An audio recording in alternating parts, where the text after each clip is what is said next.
October week was a smashing time in Westminster because so many East Renfrewshire constituents were visiting London and came in to have tours around the building. It was lovely to see them. It's always good to see local people from our area coming to Westminster for a visit, and I'm very pleased to meet them whenever it's possible for me to do so.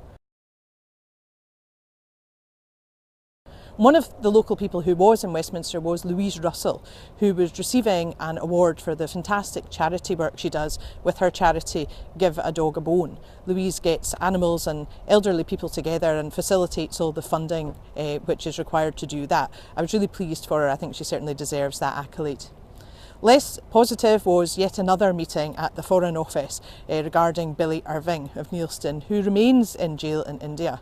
It's beginning to feel a bit like Groundhog Day for me, going back and forward to the Foreign Office and seeing little in the way of useful action from the UK government. That's not good enough, it's not fair, and I will continue to press them to take every diplomatic action they can to secure Billy's release and get him home where he belongs. A number of women locally have been in touch with me about the WASP pension issue. This is to do with pension equalisation, which no one is arguing against, but what they are looking for is fair transitional arrangements, which is entirely reasonable, and I will continue to fight their case. I've also been fighting the case of a constituent whose money was given out in error by the Royal Bank of Scotland, and rather than giving him his money back, which would seem the fair and sensible thing to do, they've refused to do so because his eyes on his driving licence look a little like the eyes of the person who fraudulently withdrew his cash.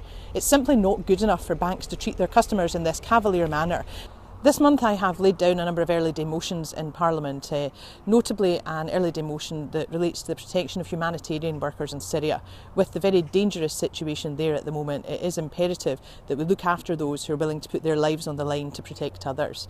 I've also participated in another debate on Yemen. I do call upon the UK government to look very carefully at their sale of arms to Saudi Arabia and to recognise the terrible catastrophe that is befalling the people of Yemen.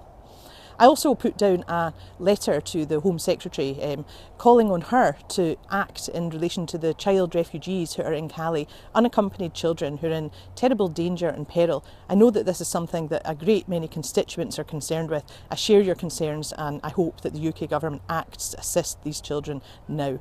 I also spoke this month about the use of lariam. Lariam is a drug which is administered to military personnel to prevent malaria. As well as preventing malaria, however, it can cause very serious health implications, some of them in the long term. It's very important that the Ministry of Defence recognises this and agrees only to prescribe lariam in the most extreme circumstances where there is no other alternative drug available. At the end of the month in Westminster, I was happy to attend a Diwali celebration.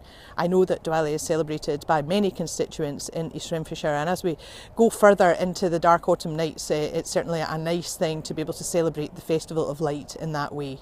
I hope that as we move towards bonfire night and further on, that those of you who are using fireworks take care, please stay safe as you're enjoying your autumn celebrations.